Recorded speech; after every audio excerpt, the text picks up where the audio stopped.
जय हिंद साथियों। चलिए हम लोग देखते हैं क्लास 10th बायोलॉजी का कुछ मोस्ट इम्पोर्टेंट टॉपिक जो कि है हमारा परिवहन। जानते हैं परिवहन के बारे में। परिवहन होता क्या है, परिवहन होने के लिए शरीर में किन किन अंगों का होना आवश्यक है और किन किन अंगों से मिलकर के परिवहन तंत्र का निर्माण होता है।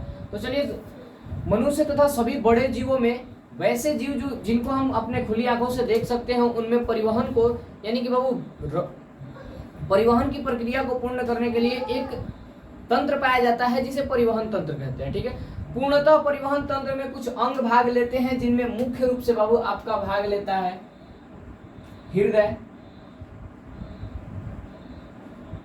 हार्ट कहते हैं, हार्ट। इसके बाद आपका आता है रक्त यानी कि ब्लड,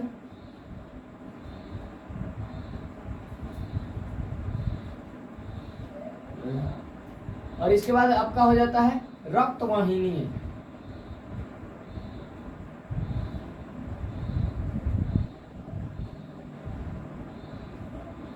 इसको बोलते हैं ब्लड वेसल्स।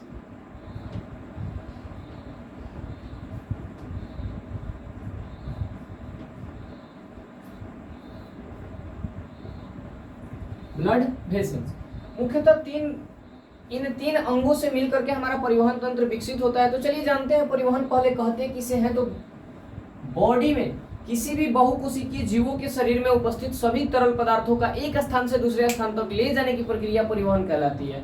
ठीक है, इस परिवहन की प्रक्रिया के द्वारा बाबू वायु का परिवहन होता है, न कि केवल द्रव पदार्थों का परिवहन होता है। वायु का परिवहन भी एक स्थान से दूसरे स्थान तक शरीर में होता है। इसके साथ साथ भोजन का परिवहन भी होता है, यानी कि ठोस पार्टिकल का भी परिवहन होता है और द्रव पार्टिकल का भी परिवहन होता है। तो चलिए मुख्य रूप से हम लोग जानेंगे परिवहन में रक्त के बारे में, हृदय के बारे में, रक्त वाहिनियों के बारे में। तो चलिए पहले जान लेते हैं हम लोग बाबू परिवहन।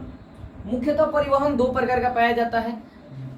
सभी बहुकोशिकीय जीवों और स्तनधारियों में बंद परिवहन तंत्र पाया जाता है जिसमें रक्तचाप काफी अधिक होता है जो कि रक्तचाप के द्वारा संचरित होता है, और सभी एक कोशिकीय या सूक्ष्म जीवों में खुला रक्त परिसंचरण पाया जाता है। कुछ ऐसे बहुकोशिकीय जीव भी हैं जिनमें खुला रक्त परिसंचरण पाया जाता है। एग्जाम्पल में मछली को काटने के बाद उतना तेजी से रक्त का प्रवाह नहीं हो पाता है जितना कि मुर्गा को काटने से होता है, क्योंकि मुर्गा में बंद रक्त परिसंचरण पाया जाता है और मछली में खुला रक्त परिसंचरण पाया जाता है। ठीक है, चलिए हम लोग जानते हैं रक्त परिसंचरण यानी कि परिवहन। आपका परिवहन रक्त या अन्य सभी ठोस और सभी कार्बनिक और अकार्बनिक पदार्थों को शरीर में एक स्थान से दूसरे स्थान तक ले जाने की प्रक्रिया परिवहन कहलाती है। परिवहन का मतलब होता है को ढोना, यानी कि एक स्थान से दूसरे स्थान तक ले जाना। ठीक है, चलिए जानते हैं आगे हम लोग इस परिवहन में मुख्य रूप से हम लोग को तीन पार्टिकल ही पढ़ना है। एक हृदय, दूसरा रक्त और तीसरा रक्त वाहिनी है। तो सबसे छोटा पार्ट है हमारा रक्त वाहिनी। सबसे पहले जानते हैं हम लोग, देखिए परिवहन का प्रकार अगर बात की जाए तो परिवहन आपका देखिए परिवहन दो प्रकार का होता है। परिवहन आपका दो प्रकार का हो जाता है, एक खुला परिवहन तंत्र,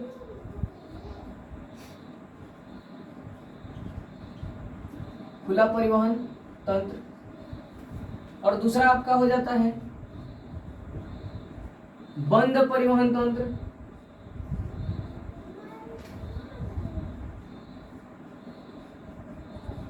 बंद परिवहन तंत्र। खुला परिवहन तंत्र किसे कहते हैं? तो रक्त परिसंचरण तंत्र का वैसा भाग, रक्त परिसंचरण का वैसा भाग जिसमें रक्तचाप काफी कम होता है उसे खुला परिसंचरण तंत्र कहते हैं। एग्जाम्पल में आप ले सकते हैं किसी मोटर से निकलने वाला डायरेक्ट पानी जिसका चाप जो होता है, दाब जो होता है कम होता है, और वही पानी को बाबू हम लोग पाइप में लेकर के कुछ दूर तक जाते हैं तब उसका प्रेशर थोड़ा सा ज्यादा हो जाता है। इसलिए बाबू खुला परिसंचरण में प्रेशर जो होता है कम होता है और बंद परिसंचरण में प्रेशर ज्यादा होता है। ये सभी एक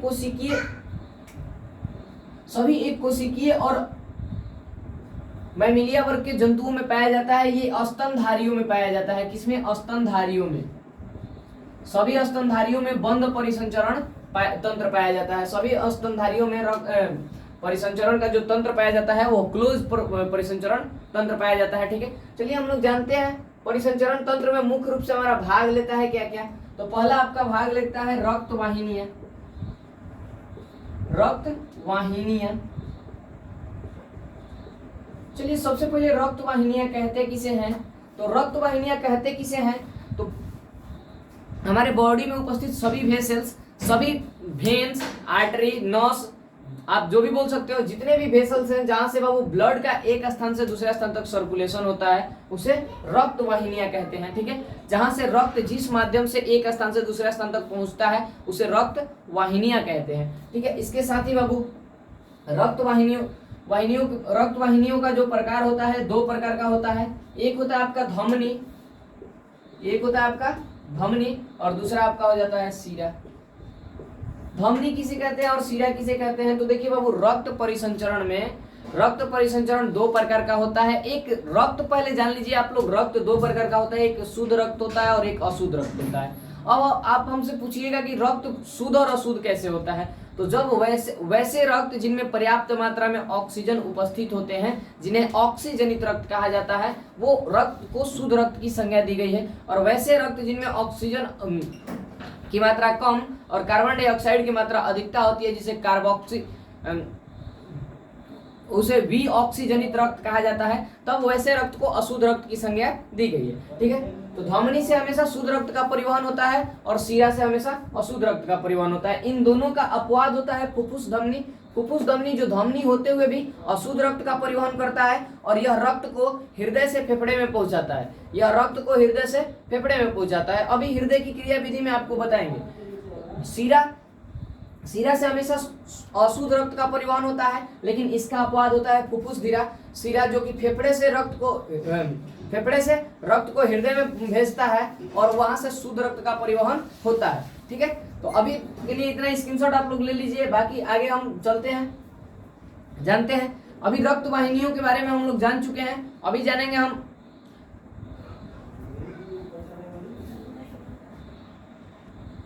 चलिए रक्त वाहिनियों के बारे में हम बारी बारी से जान लेते हैं। पहले जानते हैं धमनी के बारे में। तो धमनी से हमने बोला है कि शुद्ध या ऑक्सीजनित यानी कि O2 सहित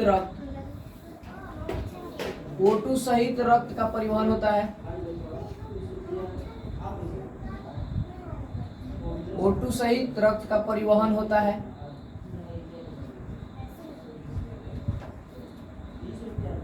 इसके साथ ही धमनी की दीवारें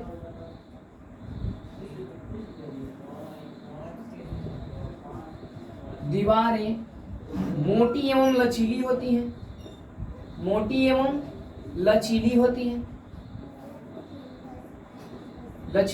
है। इसका सबसे बड़ा कारण यह होता है कि यहाँ पे रक्त का चाप जो होता है धमनी में अधिक पाया जाता है। धमनी में रक्त का चाप 120 Hg पर डेसीलीटर पाया जाता है। ठीक है, 120 Hg पर डेसीलीटर पाया जाता है। इसके साथ ही हम लोग ये जानते हैं, जब धमनी हमारी जो होती है उसकी दीवारें मोटी और लचीली होती हैं, इनमें O2 सहित। इसका अपवाद जो होता है, इसका अपवाद होता है फुफ्फुस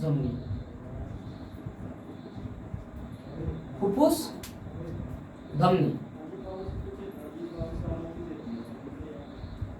यह धमनी होते हुए भी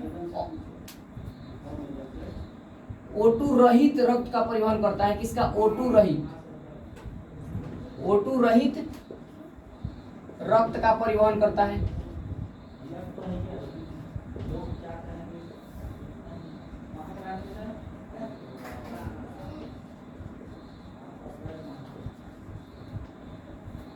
फुफ्फुस धमनी रक्त को यानी कि अशुद्ध रक्त को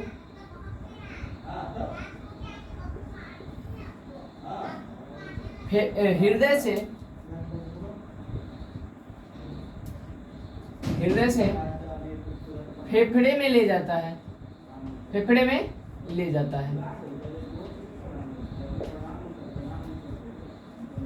ठीक है, तो चलिए अभी आप इसका जल्दी से स्क्रीनशॉट ले लीजिए और हम आगे चलते हैं। अभी आपको एक बार बता दें हम बाबू कि धमनी जो होती है, धमनी से O2 सहित यानी कि शुद्ध रक्त का परिवहन होता है। O2 सहित रक्त को शुद्ध और अशुद्ध कब कहेंगे, यहाँ पे थोड़ा सा ध्यान दे दीजिएगा आप। यहाँ पे ध्यान दे दीजिएगा आप। शुद्ध रक्त किसको कहेंगे मेरे दोस्त? शुद्ध रक्त जब शुद्ध रक्त बराबर होगा क्या, शुद्ध रक्त बराबर आपका हो जाएगा कि रक्त प्लस O2, या फिर अशुद्ध रक्त किसे कहेंगे, अशुद्ध रक्त, अशुद्ध रक्त किसे कहेंगे कि रक्त प्लस CO2। बात समझ में आ गई, बात समझ में आ गई। जब रक्त में कार्बन डाइऑक्साइड की आवश्यकता अब उपस्थिति होगी, जब रक्त में कार्बन डाइऑक्साइड की उपस्थिति होगी तब उसे अशुद्ध रक्त कहेंगे, और जब रक्त में ऑक्सीजन की उपस्थिति रहेगी तब उसे शुद्ध रक्त कहते हैं, ठीक है। और रक्त को शुद्ध करने का कार्य जो करता है, रक्त का शुद्ध करने का कार्य जो करता है, एक नोट करके यहाँ पे लिख लीजिएगा कि रक्त शुद्धिकरण का कार्य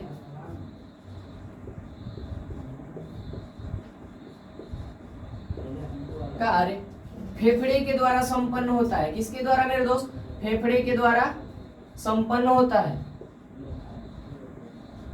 कुछ लोग ऑप्शन में अगर आपको ब्रिक दिखेगा तो मत टच कर लीजिएगा, ठीक है।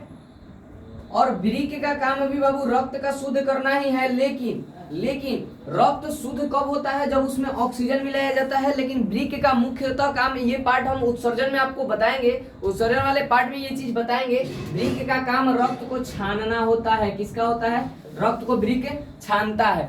उम्मीद करते हैं आपको ये चीज बहुत बढ़िया से समझ में आया होगा। तो अभी जल्दी से इसका एक स्क्रीनशॉट लीजिए, जल्दी से इसका एक स्क्रीनशॉट लीजिए, ताकि अभी हम इसको मिटाने वाले हैं, ठीक है।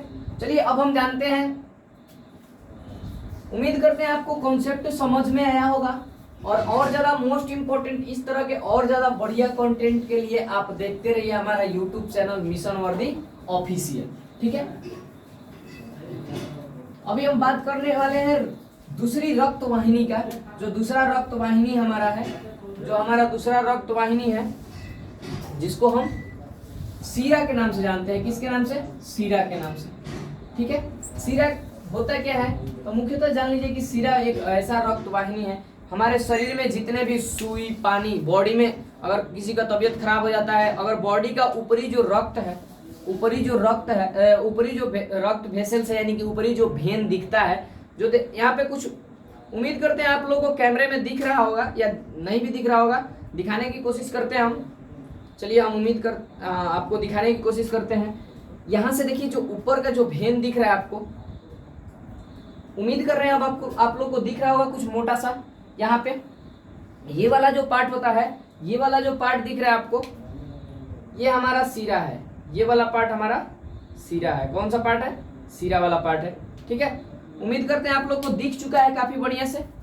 देखिए ये वाला पार्ट जो हमारा दिख रहा है, ये सीरा दिख रहा है, और बाकी जो धमनी होता है नीचे मसल्स के नीचे दबा हुआ होता है। तो रक्त बॉडी में हमारे जितने भी मिनरल्स, सुई पानी, दवाइयाँ जितनी भी दी जाती है, सुई डिस्पोवेन के माध्यम से जितनी भी दी जाती है, या फिर ब्लड चेक करने के लिए जो ब्लड निकाला जाता है, वो अशुद्ध रक्त निकाला जाता है और सीरा से निकाला जाता है, ठीक है। चलिए जानते हैं सीरा के बारे में। तो सीरा से ऑक्सीजन रहित, O2 रहित और CO2 सहित रक्त का परिवहन होता है। किसका, O2 रहित और CO2 सहित रक्त का परिवहन होता है। बात समझ में आई, रक्त का परिवहन होता है, यानी कि अशुद्ध रक्त का परिवहन होता है मेरे दोस्त, ठीक है। ये आपका हो गया फर्स्ट पॉइंट। सेकेंड पॉइंट जानिए, इसमें रक्तचाप यह बाबू केवल और केवल ये स्किन के यानी कि चमड़े के नीचे पाया जाता है, ठीक है। जबकि धमनी जो है मसल्स के नीचे पाया जाता है, धमनी जो है मसल्स के नीचे पाया जाता है, मांसपेशियों के अंदर पाया जाता है। लेकिन जो हमारा सीरा है वो केवल और केवल चमड़े के नीचे पाया जाता है, ठीक है। इसके साथ ही आप लोगों को बता दें, सीरा में रक्तचाप 80 Hg पर डेसीलीटर होता है, पर डेसीलीटर होता है, ठीक है। इसके साथ ही सीरा का अपवाद होता है फुफ्फुस सीरा,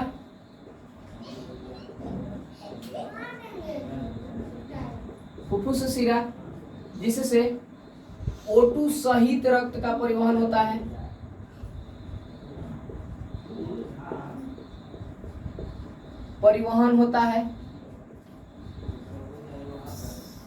O2 सहित रक्त का परिवहन होता है। इसके साथ ही यह रक्त को फेफड़े से हृदय की ओर ले जाता है।